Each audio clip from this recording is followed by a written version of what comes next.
सभी लोगों को मेरा नमस्कार। कैसे हैं आप? मैं रमेश बिरादर, सहायक प्राध्यापक, हिंदी विभाग, सरकारी महाविद्यालय चिड़गुप्पा, गुलबर्गा विश्वविद्यालय से संलग्न। तो मैं आज आपके सामने फिर एक बार हाजिर हुआ हूं मेरे 12वीं सत्र के साथ। BA 4th semester optional Hindi, ऐच्छिक हिंदी का 12वीं सत्र। तो इससे पहले 12वीं सत्र की शुरुआत की जाए तो उससे पहले हमने देखा इससे पहले के सत्र में हिंदी राष्ट्रभाषा की अवधारणा और हिंदी राष्ट्रभाषा के रूप में हिंदी का विकास। यहाँ सत्रों को हमने पिछले सत्रों में देखा था, यहाँ विषयों को हमने पिछले सत्रों में देखा था। तो इस सत्र में हम देखेंगे कि भारतीय भाषा के विविध रूप में राजभाषा का रूप हम देखेंगे।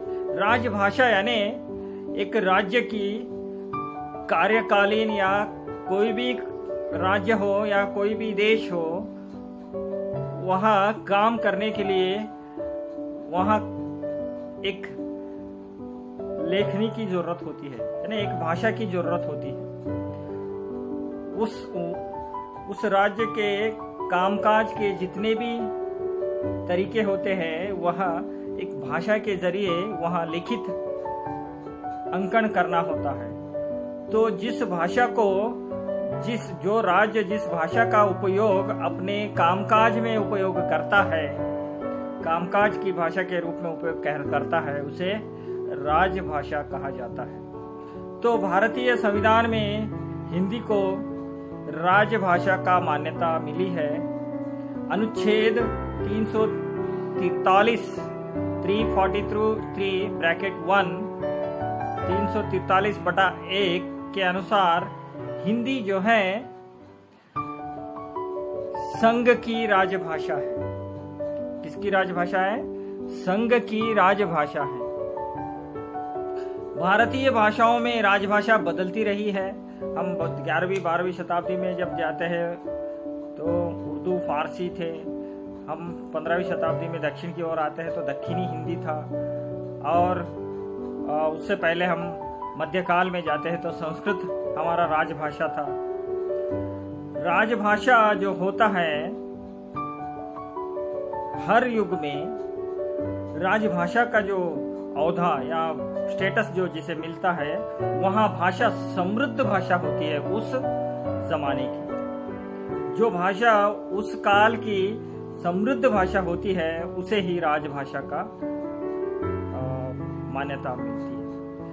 तो समृद्धता कैसी होती है, उसकी कोई उतना अच्छा सा मापदंड हम नहीं कह सकते, मगर ज्यादा से ज्यादा लोग उसका उपयोग करते हो, साहित्य की रचना करते हो। तो इस तरह से तो कई बार राजभाषा का जो स्थान उन्हें मिलता है, धार्मिक कारण भी हो सकते हैं, राजनीतिक कारण भी हो सकते हैं। ये हमने पिछले सत्रों में भी हमने देखा था। तो हम देखते हैं मुगल काल में फारसी, और आगे आते आते उससे पहले संस्कृत, मध्यकाल में हम जाते हैं तो इसी तरह से बौद्ध शास्त्र में हम पाली को राजभाषा के रूप में देखते हैं। उसके बाद प्राकृत, उसके बाद जैसे जैसे फारसी, उसके बाद 18वीं शताब्दी तक आते आते अंग्रेजी। तो इस तरह से तो हिंदी जो है राजभाषा बनाए जाने के संबंध में प्रावधान जो है बनाए गए थे, वो सीधे नहीं बनाए गए थे। यानी हिंदी को राजभाषा के रूप में भारत देश स्वतंत्र होने के बाद जो राजभाषा के रूप में संविधान में संघ की राजभाषा के रूप में जो 343(1) के इसमें लिया गया है, मगर उसके जो प्रावधान जो बनाए थे वो उतने सीधे नहीं थे। बनाया तो गया था मगर वो प्रावधान सही नहीं थे या सीधे नहीं थे, क्योंकि दक्षिण भारतीय राज्यों में उसका विरोध का कारण, यानी दक्षिण भारत के लोग हिंदी को राजभाषा मानने के लिए तैयार नहीं है, क्योंकि उन्हें हिंदी नहीं आती है, वो सीखना नहीं चाहते। कुछ तो संबंध क्या कहते हो उससे दक्षिण भारत में जो तमिलनाडु केरला के जो राज्य आते हैं उन्होंने उसका विरोध भी किया था उस समय में। तो यहाँ क्या हो जाता है, इस विरोध के कारण क्या बनाया गया, 15 वर्ष तक, यानी 15 वर्ष तक ये राजभाषा जो है उसे हम जो राज्य चाहता है उसे अपनाने के लिए कहेंगे, जो नहीं चाहते हैं उनको 15 वर्ष तक समय दिया जाएगा। और उस 15 वर्ष के अंतराल में इसका क्या हो जाएगा, हिंदी की प्रचार प्रसार करके उनको भी उस भाषा को सिखा के क्या करेंगे, आगे उसे राजभाषा का, राष्ट्रभाषा का हम स्थान देंगे। यहाँ सोच के क्या किया, अधिनियम बनाया गया, उसमें क ख ग क्षेत्रों में उसे विभक्त किया गया है। तो हिंदी का स्थान संविधान में महत्वपूर्ण तो है, मगर व्यवहारिक स्तर पर पूर्ण लागू नहीं होता। इस प्रकार राष्ट्रभाषा एवं राजभाषा का प्रश्न भी राजभाषा के रूप में ही हम देखते हैं। तो भारतीय संविधान और हिंदी, यानी भारतीय संविधान के रूप में हिंदी को देखा जाए तो भारतीय संविधान में भाषा संबंधित 11 अनुच्छेद है। क्या है? 11 अनुच्छेद है। संविधान के 18वें भाग में भाग 17 भाषा संबंधी व्यवस्था पर आधारित है। भारत के संविधान में, जो भारतीय संविधान में भाषा के संबंध में 11 क्या है अनुच्छेद हमें मिलते हैं। तो उसके साथ ही संविधान के 18 भागों में संविधान के 18 भागों में 17वां भाग, यानी 17वां जो भाग है वहाँ भाषा संबंधी व्यवस्था पर आधारित है। तो यहाँ हम हिंदी संविधान में हम हिंदी का स्थान जो है, उसका जो स्थान है हिंदी का जो संविधान में, उसका स्थान का थोड़ा सा हम विश्लेषण करेंगे। संविधान में अभी हमने बोला कि संविधान में हिंदी को संघ की राजभाषा कहा गया है। जो ये संघ की राजभाषा है, अनुच्छेद 343/1 के अनुसार संघ की राजभाषा हिंदी है। और इसकी जो लिपि है वहाँ देवनागरी लिपि है। इसकी जो लिपि है वहाँ क्या है, देवनागरी लिपि है। खंड 1 में इस बात को संकेत किया गया है कि संविधान के 15 वर्ष तक अवधि तक संघ उन सभी शासकीय प्रयोजनों के लिए अंग्रेजी भाषा का उपयोग किया जा सकता है। यानी जो संघ यानी राज्य, जो कामकाज करने वाला राज्य है, वो राजभाषा हिंदी को मान्यता भी दे, मगर 15 साल तक वो क्या कर सकता है, अंग्रेजी का उपयोग भी कर सकता है। इस अनुच्छेद में किसी बात के होते हुए भी संसद उक्त 15 वर्ष की अवधि तक के पश्चात विधि द्वारा अंग्रेजी भाषा का या अंकों का देवनागरी रूप का ऐसे प्रयोजनों के लिए प्रयोग उपबंधित कर सकेगी जो ऐसी विधि में विनिर्दिष्ट किया जाए। तो यहाँ भाग का पहला अध्याय में लिखा गया। तो राजभाषा अधिनियम अध्याय 2 प्रादेशिक भाषाएं, तो इसके तहत हम देखते हैं तो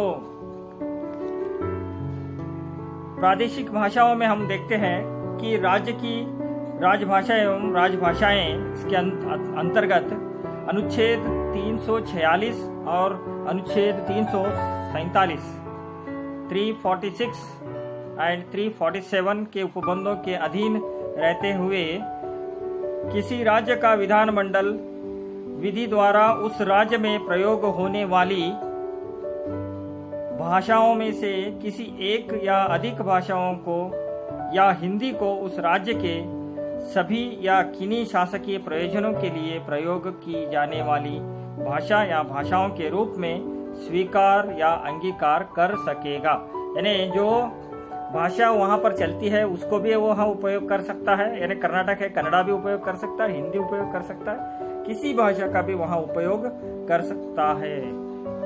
स्वदेश वहाँ इस बात का हमें ज्ञात 346 एंड 347 के तहत उपबंधों के तहत यहाँ कानून बनाया गया। परंतु जब तक राज्य यहाँ पर भी विधानमंडल विधि द्वारा अन्यथा उपबंध न करे तब तक राज्य के भीतर उन शासकीय प्रयोजनों के लिए अंग्रेजी भाषा का भी उपयोग किया जाता रहेगा। यहाँ भी उन्होंने कानून बना लिया। तो 346 फिर एक बार कहता है, एक राज्य और दूसरे राज्य के बीच पत्रादि की राजभाषा संघ में शासकीय प्रयोजनों के लिए प्रयोग किए जाने के लिए तत्समय प्राधिकृत भाषा एक राज्य और दूसरे राज्य के बीच तथा किसी राज्य और संघ के बीच पत्रादि की राजभाषा होगी। फिर नेक्स्ट पॉइंट में और आता है, किसी राज्य की जनसंख्या के किसी अनुभाग द्वारा बोली जाने वाली भाषा के संबंध में विशेष उपबंध यदि राष्ट्रपति को यहाँ लगता है कि किसी राज्य की जनसंख्या का पर्याप्त भाग यहाँ चाहता है कि उसके द्वारा बोली जाने वाली भाषा को राज्य द्वारा मान्यता दी जाए, तो वहाँ निर्देश दे सकता है कि उसे और उसके द्वारा बोली जाने वाली भाषा को राजभाषा द्वारा मान्यता दी जाए। वही मैंने कहा, कर्नाटक है, कन्नड़ा में बात करना चाहते हैं, कन्नड़ा में लिखना चाहते हैं और उनका राजभाषा वो कन्नड़ा ही चाहते हैं, तो उनको राजभाषा कन्नड़ा दे दिया जाए। 347 यहाँ भाग, अनुच्छेद 347 में यहाँ भाग को रख दिया गया। यानी यहाँ पर स्ट्रिक्टली फॉलो नहीं किया गया। राजभाषा अधिनियम सभी पर लागू होगा, वहाँ उसका मान्यता लागू करेंगे और उसका अनुकरण करेंगे। यहाँ स्ट्रिक्टली हम उसे नहीं देखते। राजभाषा अधिनियम तो बनाया गया मगर उसका अनुकरण स्ट्रिक्टली नहीं हुआ, सख्ती से उसका उपयोग नहीं किया गया। तो यहाँ पर संविधान के 17वें भाग अध्याय 3 अनुच्छेद 348 तथा 349 में हम देखते हैं कि 348 और 349 में हम देखते हैं कि उच्चतम न्यायालय की या उच्च न्यायालय की भाषाओं पर विचार किया जाता है।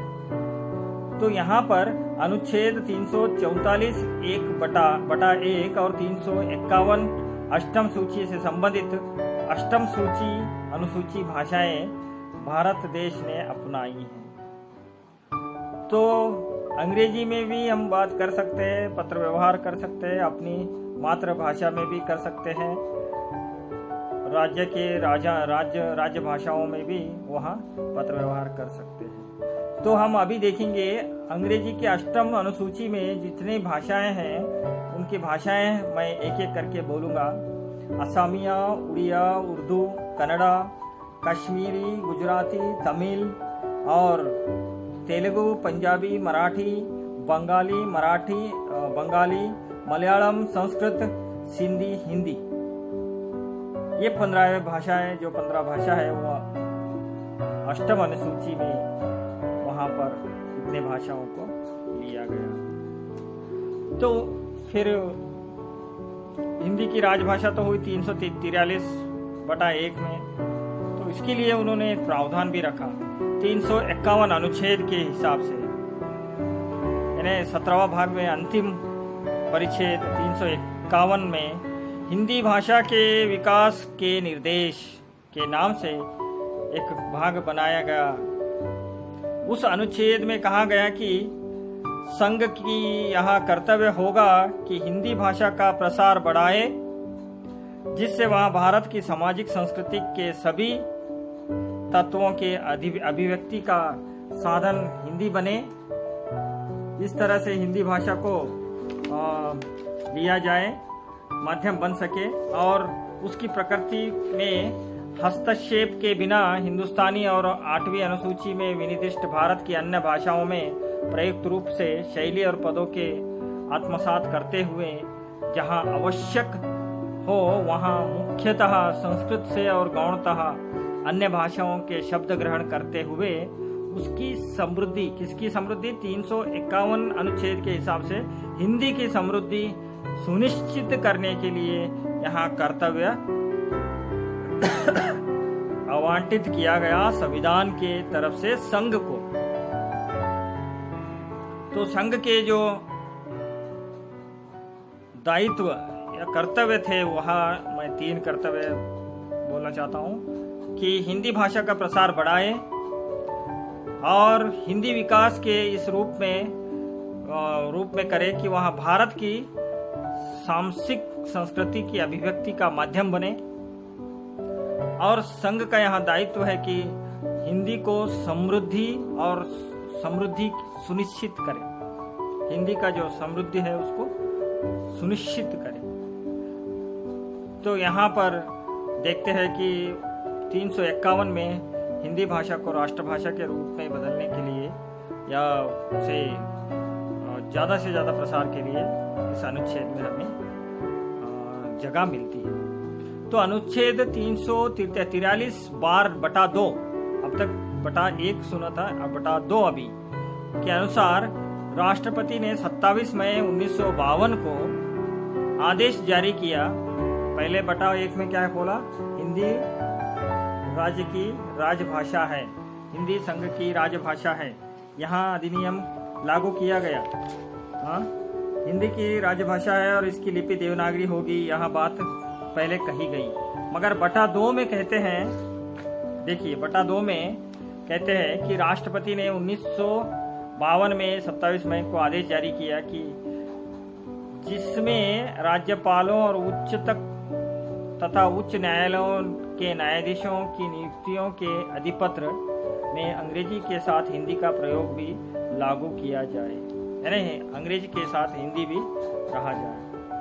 फिर 3 दिसंबर 1955 को राष्ट्रपति के आदेश द्वारा संघ के निम्नलिखित सरकारी प्रयोजनों में अंग्रेजी के अतिरिक्त हिंदी का प्रयोग को भी लगाम किया जाए, यानी वहाँ पर उसके साथ हिंदी, अंग्रेजी के साथ हिंदी भी डाल दिया जाए। यहाँ बात अधिनियम 1955 में दिसंबर 3 को राष्ट्रपति द्वारा आदेश हो गए।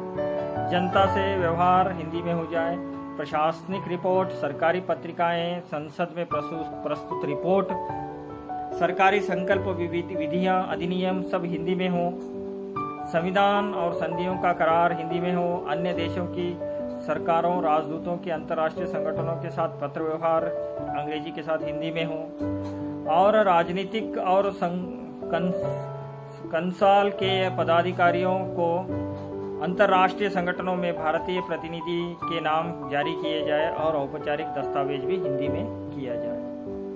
तो इसके लिए और एक अधिनियम बनाया जाता है, राजभाषा अधिनियम 1963। तो इस राजभाषा अधिनियम के बारे में हम अगले सत्र में हम देखेंगे कि राजभाषा अधिनियम 1963 और राजभाषा अधिनियम का दूसरा और एक भाग आता है 1976, उसे ही बदलकर बनाया गया है। तो इन दोनों का जो राजभाषा अधिनियम जो बनाया गया है, जो 351 अनुच्छेद के तहत ये राजभाषा अधिनियम बनाया गया है। तो आपको ये याद रखना है, आपको जीवन में हर बार जब भी हिंदी भाषा या राष्ट्रभाषा के बारे में प्रश्न पूछे जाएंगे तो भारत देश में कितने अनुच्छेद के किन अनुच्छेद के तहत हिंदी को हिंदी को कौन से अनुच्छेद के तहत भाषा के बारे में संविधान में लिखा गया है, यहाँ प्रश्न भी आएगा। यानी 17वें भाग में भाषा संबंधी अनुच्छेद या व्यवस्था पर आधारित है। भाषा संबंधी 11 अनुच्छेद है।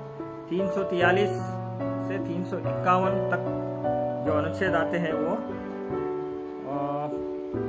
क्या कहते हैं उसको, भाषा संबंधी है। तो 343 1/1 क्या कहता है कि हिंदी की संघ की राजभाषा हिंदी होगी और उसकी लिपि देवनागरी होगी।